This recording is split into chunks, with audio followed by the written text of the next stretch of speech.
listening to Fucks Given, the one with the Yoni nutritionist. Oh, Whoa. hello, Florence. Hi, Bree. Oh, snap. Oh, stop. Was it like triple drinks, buy me a Coke?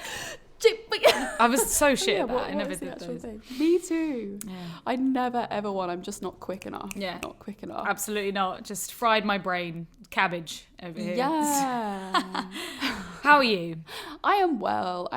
Wow, I like predicted what you were going to ask me then. I don't know what's happening. I think we're just really in sync. We ended up having like the best, most deepest chats yesterday, and like we did. Yeah, it was some good. I was on the phone to my therapist as well today, being like, we talked about this and this and this, and yeah, it was some good. Oh my god, was she proud of us? Yeah, she was shocking. She was like, oh my god, she was literally had so much joy. She was like, I'm so happy for you. I'm so proud. This sounds like a really mature conversation. I'm so like, she was like screaming. Yeah.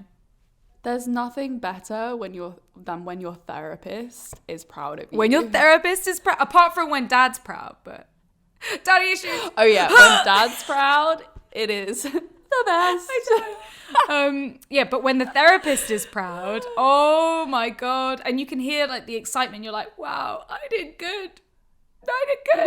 We did the good, yay.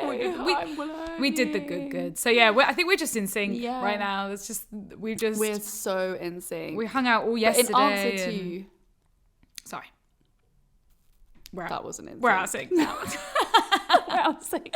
It's gone.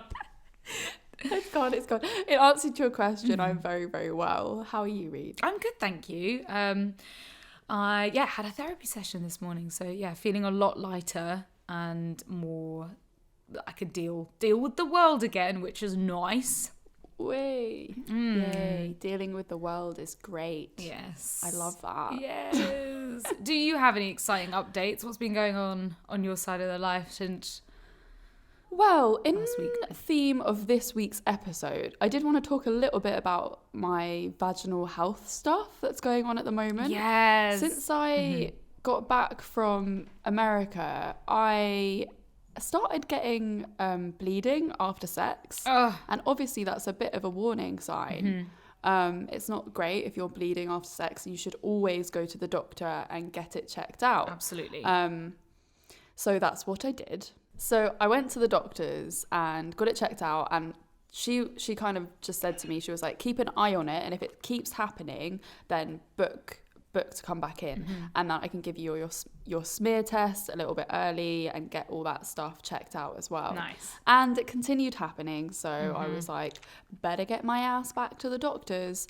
I went back to the doctors for the test, and when she was taking my smear test, she noticed how easily my cervix just starts bleeding. And what's funny is what you were talking about previously with your diagnosis. Yeah. Is that she was like, it could be this really common thing called, so you said it was like something like egg trojan. Egg. I don't know if that's the... Okay, I don't know if I'm pronouncing it right. This one says a cervical ectroption. Ectroption.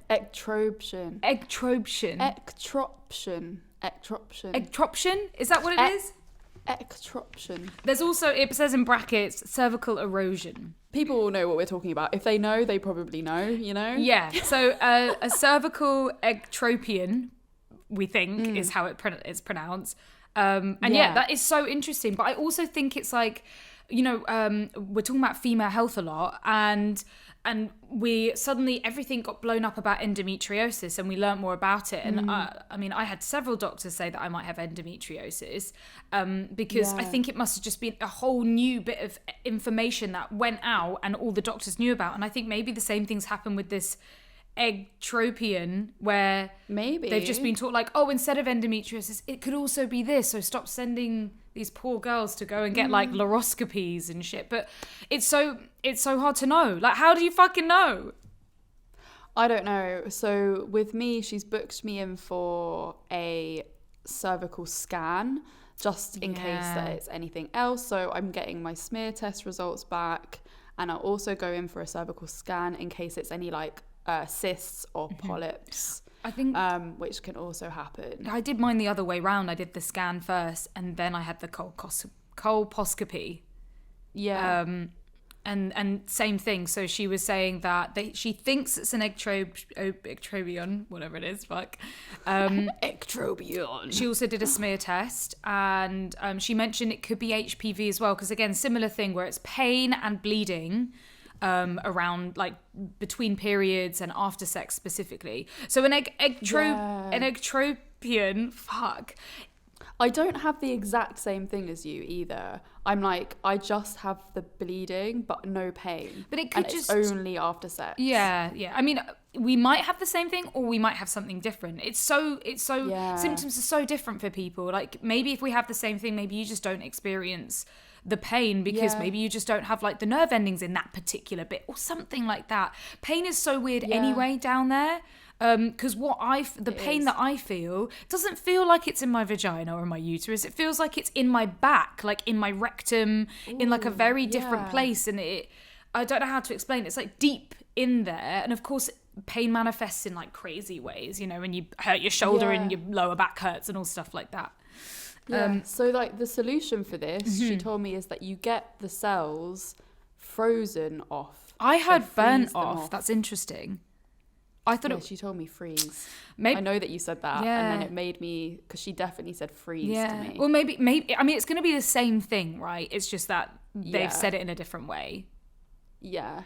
I thought it was maybe similar. That's what they do for the like when you have abnormal cells. Yeah, because I've had that whole thing before. Yeah, that's what I thought it was when she said burnt, because I'm sure that's what you said before. But maybe it is frozen. Maybe because frozen and burnt are very similar. I don't fucking know. Yeah, actually, the sensation of being, because you're like, it's frostbite is basically like having a little burn. Don't like it. But anyway, no, thank you. That's what's going on with my body at the moment, and I've had conversations with the person that I'm sleeping with at the moment about it, and just said, hey, look, like, this is going on. It's not very nice, and I just wanted to let you know, because when we have sex, obviously it's affected, and could you please just be gentle with me down there? You can be rough with the rest of my body, throw me around, but when you get down to the vagina, just really treat her with care. Okay, please. That's a smart move. But what if your vagina doesn't want to be treated with care? Like, what if sexually that doesn't get your vagina off? So you're just like, yeah, I know you shouldn't be pounding me because I'm going to be in a lot of pain for the next 3 days, but like, pound me harder. What do you do? Why is my vagina such a fucking bitch? She's so fickle. I think it's easier for me because I love soft, slow sex. Like, essentially, like, slow stuff. That's my fucking jam, mate. Like, I love it rough as well.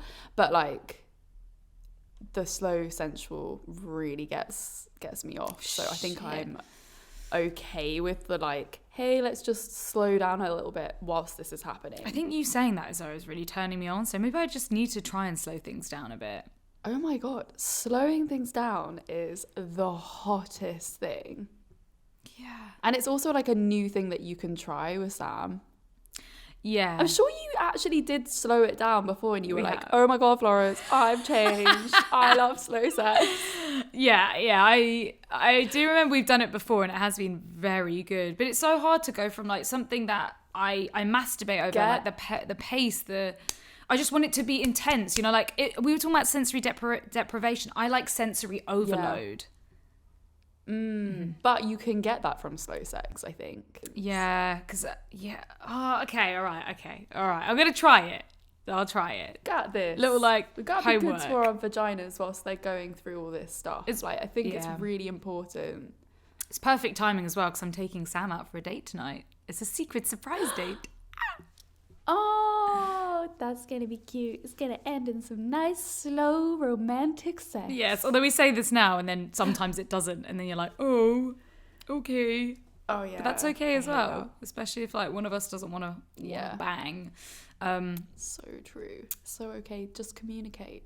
Yeah, we're trying really hard to book things in for each other and give each other a little bit more... And I keep the honeymoon period going. So I was like, I'm going to book in a nice surprise for us. And yeah. Oh, lovely. Gotta That's keep doing really these cute, and I things. think it's very important to do that in relationships. Oh my God, it's so so necessary. Otherwise, it just necessary. dies, and you just don't end up doing anything for each other. This is why my Yeah. ex and I used to celebrate like every little thing, like every anniversary, every You did. like Valentine's Day, everything, because it's like, okay, it's a good deadline, it's a good excuse. I mean, excuse is the wrong word, but it's a good thing to aim towards, to do something super nice for each other. Yeah. Well, in theme of what we've just been talking about, all our vaginal issues, shall we get Adrian on, the Yoni nutritionist? Yes. Let's hear what she has to say. Yeah, We're going to please. fucking grill her. We've got so much So stuff to I've got ask. so many questions. I cannot wait to hear what she has to say. It's gonna be good. Literally. Holy shit. Curious fuckers, you know how much we love lube. And for me personally, it makes my sex so much more pleasurable. So that's why we're proud to say that we are sponsored by Durex and their Naturals range. Woo! So this range is designed with vaginas in mind. It has 3 lubes and a condom. Ooh. Naturals lube is water-based and pH-friendly with 100% natural ingredients. Do like it natchy. We really do. Especially in partnered sex. Oh. Like, you and I both know that we have so much better pleasure when we're with Yes. partners using lube. Especially when you need to use water-based lubricant when you're using condoms, which is also part of the fucking range, mate. I don't know why I went Liverpudlian then. So curious fuckers, we have a little treat for you. We are giving you 20% off the Naturals range. Oh, yeah. All you need to do is go to durex.co.uk and use the code FG20. So go check out Durex Naturals range and use the code FG20 for 20% off. And don't forget to always read the instructions. Hey, Adrian. Hey. Welcome to Fucks Given. How are you? Good, thanks. Oh my, How are you? We're so Thanks for good to having have me. We are so excited to have you on the show and really get into some vaginal health stuff, because Florence and I, we're like queen of BV and Thrush. I think that's just like, they're our best friends for life that we can't seem to get bloody rid of. So it's a real honor to have you on to chat more about it and teach us some good things. But for anyone who doesn't know, Yeah. would you mind telling our curious fuckers just who you are from your side? Yes. Hi, everybody. My name is Adrian. I'm the Yoni nutritionist, and I'm a holistic nutritionist that specializes in holistic nutrition and wellness for women's sexual health, particularly around the very common vaginal infections like bacterial vaginosis, thrush, yeast infections, and I specialize in some of the STIs as well, like HPV and herpes.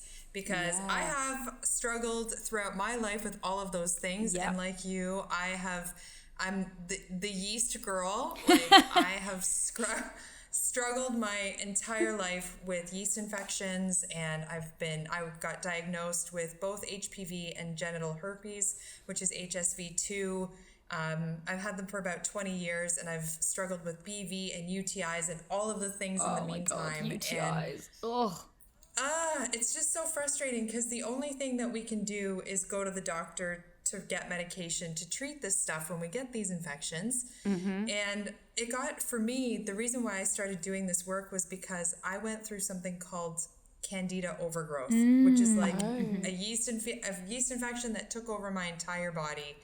And it was so awful. And my doctor didn't know anything about it. He just kept giving me medication, and I'm like, something is wrong, because I was chronically ill for like almost a year. Whoa. Wow. What happened when crazy. it was... How did it affect your whole body? So I was getting yeast infections once a month, sometimes twice a month, always before my period.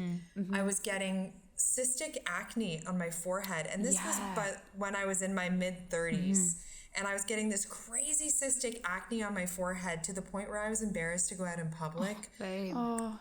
Yeah, it was crazy. I had brain fog so bad that I couldn't remember things that happened yesterday. Like I felt like I was drunk all the time, and I was chronically, like I couldn't remember things.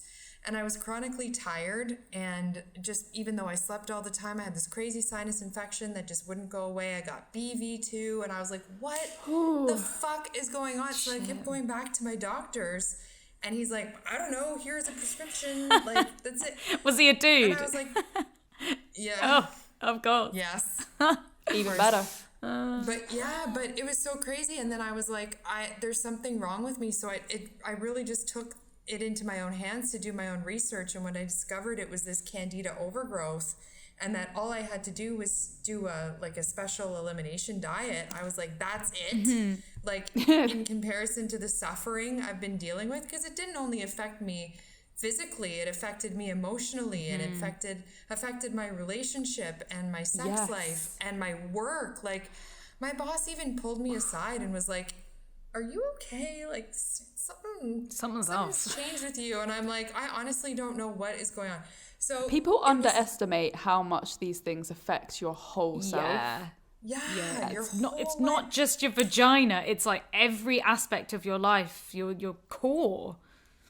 Yeah. It really is. Like, for a lot of people with vaginas, like, it is an emotional thing. It is when you're chronically struggling and all you think about is your vagina and how it, like, really makes you feel. It really does impact the quality of your life, and that's what was happening to me. And then when I did this very specific elimination diet, and it worked, I was like, what the fuck? Crazy. Why isn't anybody talking about this? Like, how did my doctor not know? And it made me angry because I was like, I've been suffering for like a long time, and every aspect of my life has been suffering. So that's when I quit my corporate life of 20 years. I used to be a corporate bitch in a suit. Wow. I quit everything. I went back to school to study holistic nutrition, and then I started doing the women's vaginal health stuff because I'm like, people need help and they need somebody to talk to because nobody's talking about this stuff, and it's so taboo still. And I'm like, why? Like, half of the world's population has a vagina. Like, why are we still so scared to talk about these things? And even just and mentioning to your friends or your family, like, I've got BV or I've got thrush or some kind of infection, it's hard to talk about because a lot of people instantly their gut reaction is like, well, you must not be clean, or you're doing something wrong. And it's like, well, that's not necessarily the case. Sometimes, like, we just get a period and it just happens, or like, I'm taking acne medication at the moment, and thrush is just like, oh, hey, you thought you were rid of me, but you're not, because it's changing all my bloody pH and everything. So people need to talk about it more. Like, vaginas are not gross to talk about. Talking about infections and what our body does, we need to talk about it to be able to, like, deal with it. Yeah. I went to the doctor recently about vaginal bleeding and kind of other stuff as well. But as well as that, I was talking to her about the BB that I had been suffering with as well. And what's funny is that I had like 2 appointments. One where I kind of was like, yeah, it's still kind of a thing, but I'm working on, like, I've just started working on my diet and stuff after talking to you, Adrian. And then the next time I went in, she asked me about how it had all been going. And I was like, you know what? It's been so much better. And she was asking me, like, what I'd been cutting out and, like, getting all the information. She was like, you really need to talk to people about this, because she was like, so many women come in. And she was like, to be honest, as medical professionals, we don't have the answers. Because it's more than just what medicine can give you. Yeah. It is really crazy with the Western world and Western medicine and healthcare practitioners, because I do sympathize with them a little bit, because they don't have the holistic knowledge. All they know is to treat the symptoms, and with that you need the medication, and sometimes we need the help of medication. Like, there's no way in hell I would try to treat a yeast infection naturally if I get one. I get raging yeast infections to the point where I want to, like, take my toothbrush up my vagina and scratch it. Like, it's so uncomfortable. But, you know, this is why I believe, like, as a holistic nutritionist, I do believe that sometimes we also need the help of Western medicine in combination with a holistic approach, because sometimes we just need that relief from the symptoms. We need the help of medication. And in the meantime, we need a holistic approach, which looks at your diet, which looks at your lifestyle, which looks at stress and what's going on in your life and your gut health. Like, that's the key to all of this, is your gut health. And none of us know, like, we weren't taught this stuff, and doctors aren't talking about it, which blows my mind. I wish we could all like work together. Yeah, It would just make it so easy. It's so hard as well, because But there's it's so That's okay. It's so hard as well, because there is such a stereotype and bad stigma revolving around holistic medicine. I was definitely brought up to believe that all holistic medicine was just like scams and charlatans. Again, I can still hear my mum's voice ringing in my ear. And of course, that's not how I feel about it now, because even just looking at it from a science point of view, placebos literally have scientific proof and evidence to show that they work. So why wouldn't something like holistic medicine, which goes above and beyond science, and also if it works for you, it works for you, regardless of what you're doing with it. And as you said, I have this misconception of what holistic actually is. I think holistic as being, I don't know, spiritual, or in quotation marks, woo-woo. And of course, that's not it. It's looking at not the symptoms. It's not looking at like the science. It's looking at you as a person. I would say, like, just to argue against that, like, I would say that it is science. Yeah. Like, what we put in our body food-wise is science. If we overeat a certain type of food, it's going to cause different things in our body. It's like why when we eat a lot of like fat and sugar and all that stuff, we start putting on weight. There's a scientific effect. Yeah. If things can change our body shape physically, then they can change the way that our body works internally too. There is a science behind it. Like even in when I went to holistic school, I studied like chemistry and biology and all the ways the molecules of food and how it all digests in the body and how it converts to glycogen and all this shit. There is a science behind it. And it is like, I know what you mean when you say woo-woo. You think, oh, crystals and like pendulums. Yeah, and sage like burning inside your vagina. Yeah. And you know what? Like sometimes a mindfulness aspect of it is really important, because I get a lot of people, especially who struggle with chronic infections, that are just like, I hate my vagina. They say these really awful things to themselves. And I'm like, the more you say that, the more you're going to start believing it, and the more you're going to like perpetuate these things. I'm like, it's not only just your diet and your gut health and the physiological things in your body. It's also a lot about what's going on in your mind and the things that you're telling yourself, and your stress. Stress is the number one trigger of these vaginal infections, aside from like inflammation and diet, inflammatory foods and our menstruation and stuff like that. Yeah. I 100% believe that, because all my problems started when COVID started, like the pandemic. And obviously, as a person, I don't think my body had been under so much like stress. We were eating so much shit as that well. shit was scary. I was scared. Terrified. For months, years. And that's when it was, literally. We've been in the fight or flight mode in our bodies for so long, and they're not used to it, which is why I think I've heard a lot of people have been experiencing more since everything's happened with the pandemic. So stress is a big one. I mean, that's when I got really busy over the past few years, because people are struggling with their health, but B, they're ready because they've had the time, and most of us were on lockdown anyways. What else are you gonna do? No. But it is. I liked what you were saying about being horrible to your vagina. I just called my vagina a bitch, and when those words came out of my mouth, I was like, but she's not. Like, maybe I'm just not treating her right. And that's step one, I would say. Is actually loving your vagina, loving yourself as a whole, not blaming her, blaming yourself, and seeing how you can, do her better, do what she wants, give her what she needs, which is lots of penis. Lots of penis. Lots of love. In whatever that way. lots of whatever that is for you. Penises, vaginas, produce. Yeah, penis is for me. Toys. That's penis is just what she needs from me. That's it. Everyone else is different. Well, I've been so excited for this episode because I know that it's going to help so many people. People need to know that there are other people out here struggling and also get the answers and things that they can do. When you were going through your the overgrowth times, what were like the sort of processes that you went to kind of go down your path of recovery?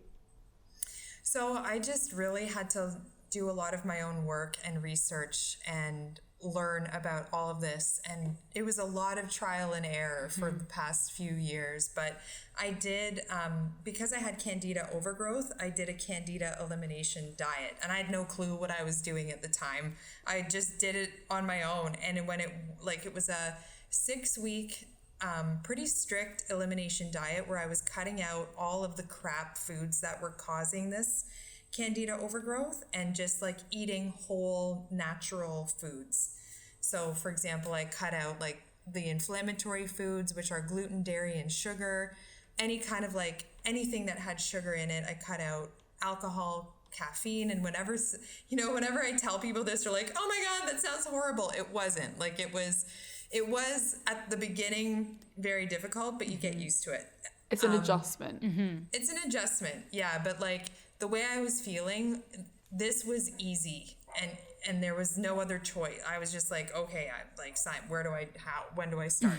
So it's just like I was eating a lot of good quality proteins, good fats, and lots of like green vegetables. And over time, I got used to it. I was also on a very specific antifungal supplement protocol, so it really just like wiped out the bad bacteria and replenished the good bacteria in my gut. Yeah, because that's really hard to do when you go like have an antibiotic or something. It wipes out everything. How do you put the good stuff back in?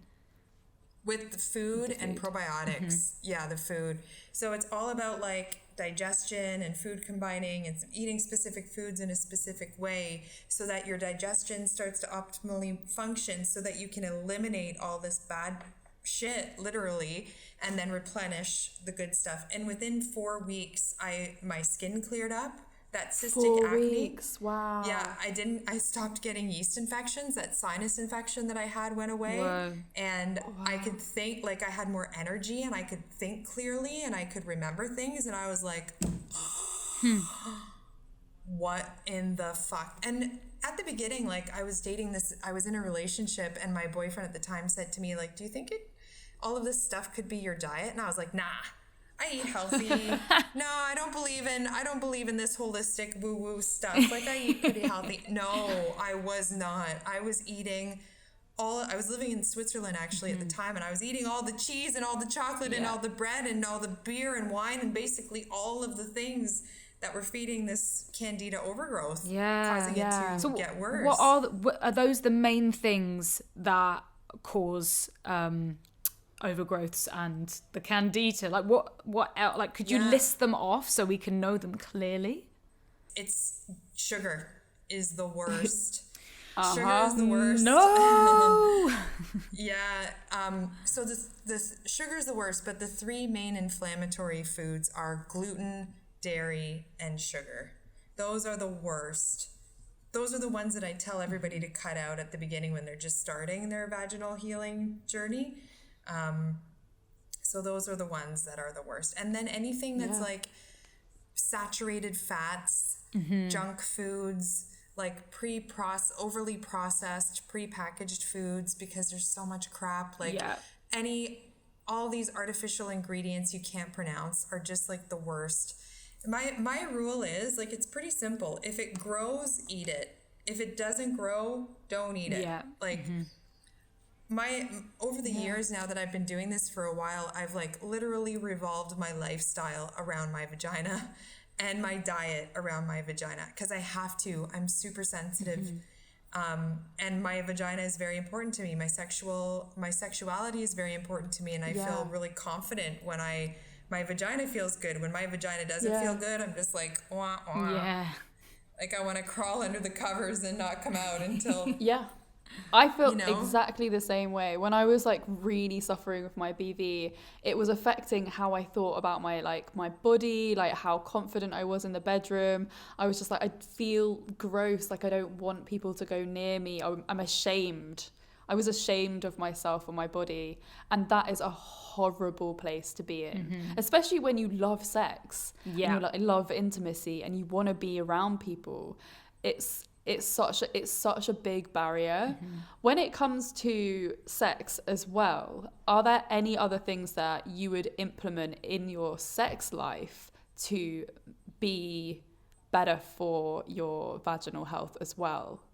Yes, definitely. There's ejaculation, like from sperm, is because of our vagina's pH.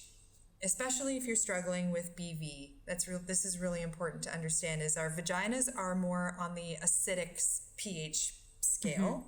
Yeah. And semen is more alkaline. And a lot of times when I talk to women who struggle with BV, they get BV every time they have sex with their partner, because when their partner ejaculates inside of them, it messes with their vaginal pH. That's exactly the same for me, yeah.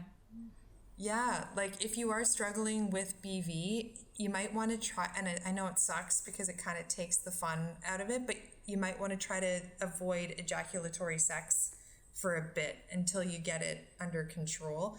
Rule number 1 of vaginal health too is always pee after sex. Always. Always. That should just be a rule for everyone. After sex. Yes. If there's anything you take from this, it's that pee after sex.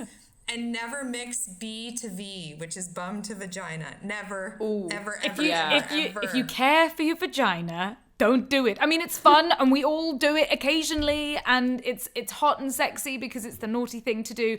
But expect that your vagina is going to be like, no, I didn't like that. No, the bacteria from your bum is not good for your vagina. What would you say for partners of someone that has a sensitive vagina? What can they do to help their partner? That's such a good question too, because it is often about their diets as well. Because if their semen is like too alkaline or also acidic, like that also says a lot about what's going on in their bodies. And, you know, a lot of women who come to me with BV because of ejaculatory sex are like, my partner eats like shit. And I'm like, he smokes, he eats a lot of sugar. And these are the things that can cause BV. So it is also important for your partner to be mindful of their diet as well, because it affects the alkalinity pH of their semen, which can influence your vaginal health too. All the questions now. Are you ready?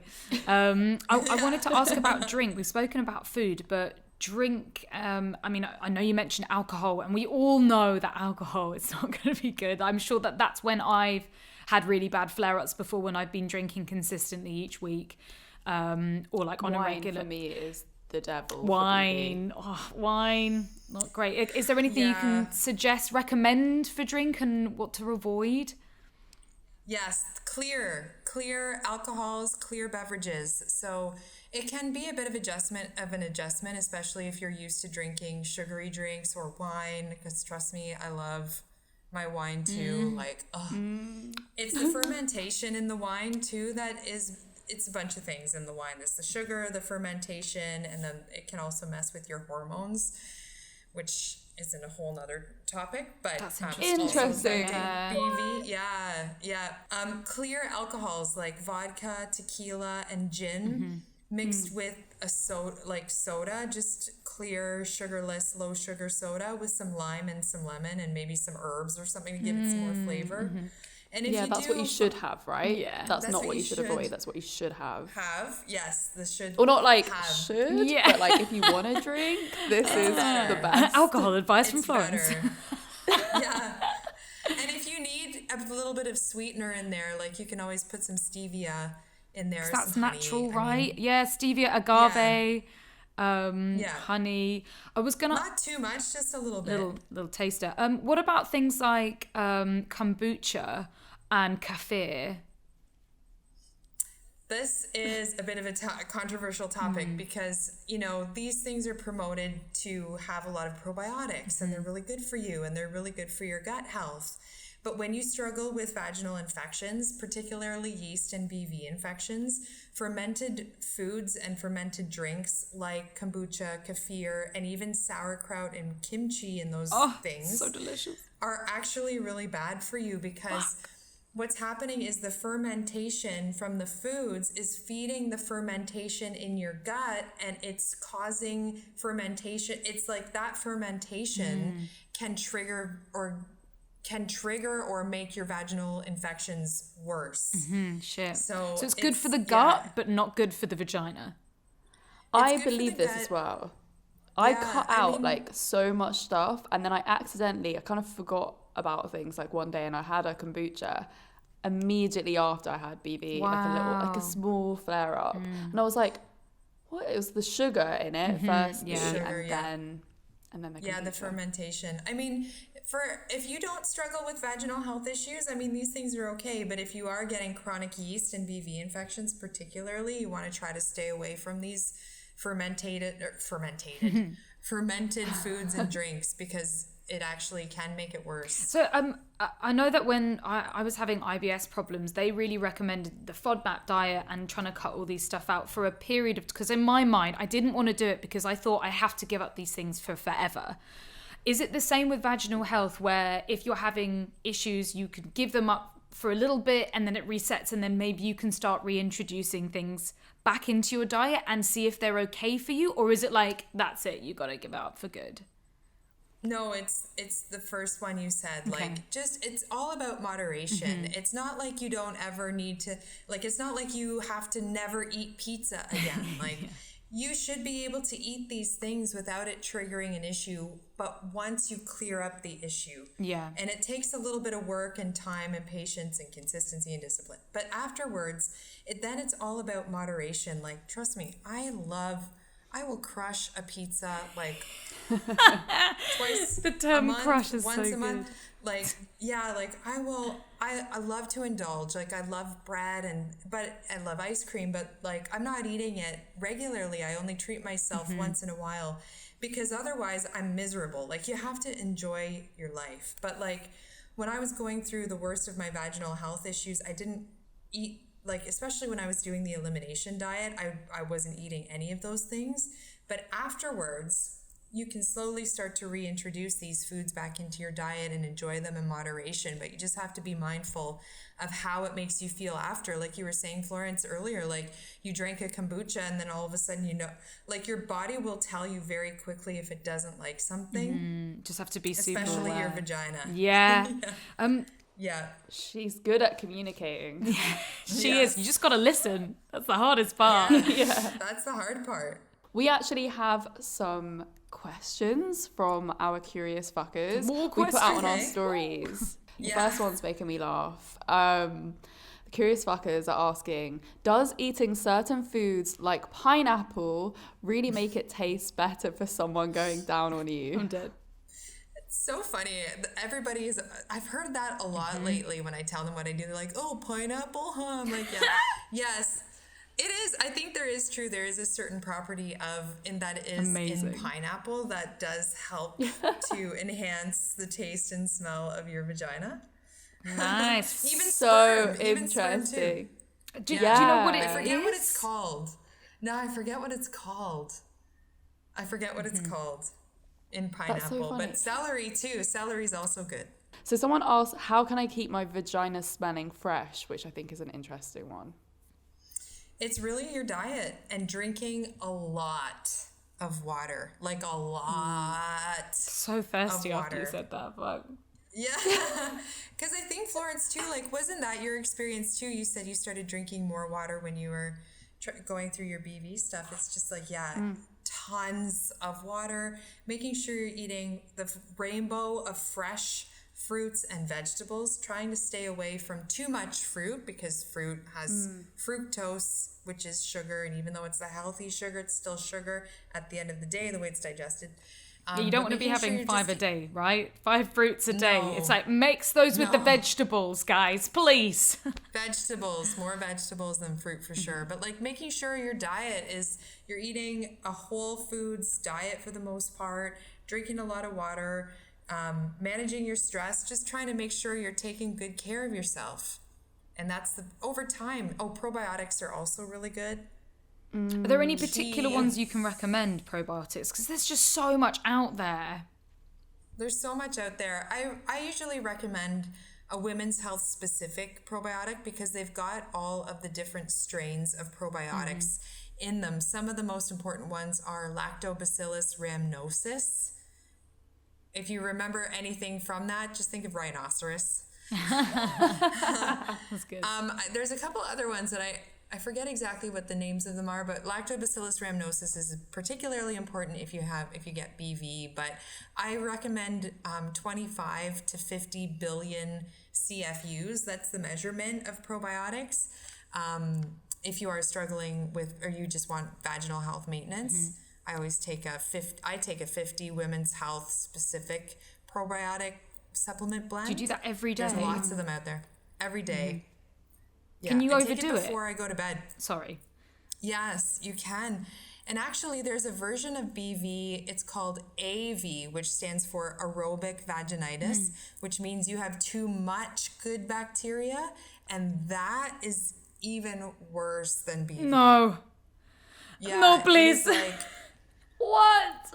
yeah, it's called AV, aerobic vaginitis, with too much good bacteria. Whoa. And it's like foul smelling. Some women have told me, like, it is like, yeah, it's really interesting if you ever are curious to look it up. But yeah, I feel for people who struggle with that because it's tough. Oh, yeah, that's a tough one. Pussy's But out for you diet, guys. like, yeah, like my heart goes out to you. There's also CV, which is cytolytic vaginosis, another form of BV. It's like, Fuck's sake. I didn't It's know crazy. these existed. yeah, it's like 3 different forms of bacterial vaginosis, but it is possible to manage these things. It's just learning about how working with somebody like me, even a naturopath, somebody that can help you really get it under control to the root cause, get to the root. Yeah.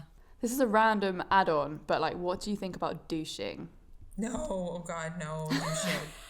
No, say no to douching. No. Yeah. It is like, I mean, for women who get BV, people with vaginas who get BV, sometimes I've heard you could do like an apple cider vinegar douche where you put like a very small amount, because apple cider vinegar is really strong, into like some warm water, and you can use like an enema kit or a douching kit to flush it up there and then flush it out. But you got to be careful because ACV, apple cider vinegar, is strong, and you don't want to do it too much because it really can mess with the bacteria and flora.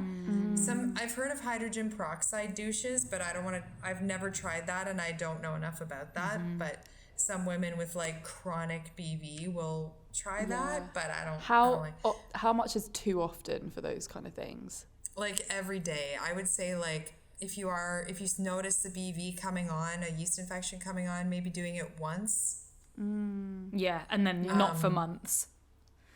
No, yeah, like maybe one, just until you start noticing your symptoms getting better, maybe once a week, something like that. But yeah, I would just honestly, like, your vagina is a self-cleaning organ, and if you're concerned about the smell or the way it feels, maybe you have a yeast infection or a BV infection coming on or something, like, it will clean itself.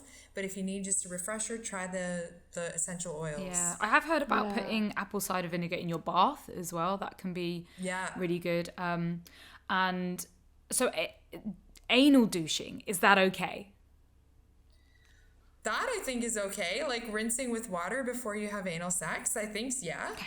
Just to be clear, I mean, ICBA to anal douche. If you're going to fuck me in the arse, you have to deal with the mess. Like, that's just your bad. Yeah.